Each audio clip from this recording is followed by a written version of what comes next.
On innovation, the bolder we can be, the better. The more we can break the rules, the better off we're going to be, because the world is full of ideas today, and if we don't do it, somebody else is going to do it. In fact, I'd say little startups are capturing a lot of the growth today, even in our space, even in the food and beverage space. So in many ways, in our company, we have to act as if we are a bunch of little startups. And that's what we are, a bunch of little startups. So in order to do that, we've got to allow people to be bold, write the rules any way they want, and that's what they're doing. As millennials have come into the workforce in large numbers, their expectations of companies have changed. They no longer look at it as sort of a paycheck, but they look at it as, how can I go to work and make a difference in society? So the notion of purpose is becoming a much bigger factor. The big difference is that in the past, purpose used to be some sort of a corporate social responsibility program. And typically those programs were good, people liked them, but they were at the whim or fancy of the CEO who was there. So if the CEO retired, that program got cut. So we had to weave purpose into the core business model of the company. How do you make sure that the sense of purpose can only be accomplished if you make profits? And the only way to make profits is through purpose.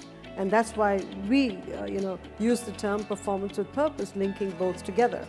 And I think that's what's excited millennials in particular, and what's excited the boomers to even stay longer in the workforce, because they actually feel they're contributing to the future of society as opposed to walking in, picking a paycheck and leaving.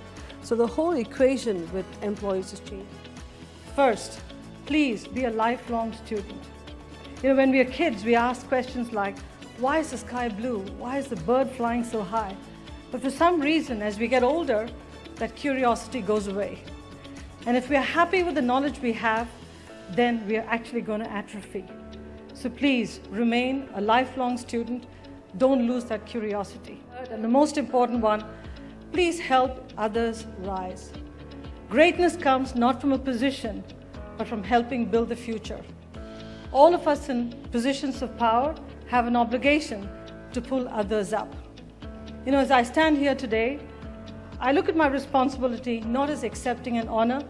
I look upon it as accepting a challenge and a responsibility, an obligation to actually make it possible for the people who are younger to come up and achieve levels of greatness so they too can be on the stage sometime in the future. So thank you again, NDTV, for this incredible honor. Thank you, ladies and gentlemen. If we only had successes, what do we have to learn from?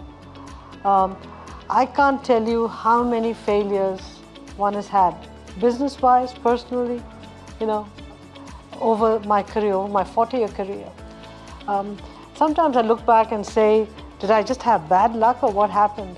I look at each of those failures as a teaching or a learning experience, because I went back and I thought about, what did I do wrong that I failed? Or what was wrong with my behavior that ticked off somebody else? And when you look at each of these as teachable moments, you become better and more humble after failure. So it's how you approach the failure rather than the failure itself that makes you better. Families are very, very important. Very important. They give you foundation, and when everything fails, you've got family. So we should never underestimate the importance of family. Whatever family means, in those days it was a definition of a family. Today, the definition of a family may be different, but we have to recreate that belonging and a sense of support in some shape or form in our communities. Second, families are messy. I don't know of a single family that doesn't have some complications. So families are messy. Families are fragile. Yeah. You don't know when your family is going to be perturbed by something. COVID upset a lot of families. In my case, it was my father's accident. Fortunately, he recovered and went back to work. But had he not, our whole history would have changed. So families are fragile. And in a family, the men and women have to be educated. And they have to have both the power of the purse. If that doesn't happen, families disintegrate.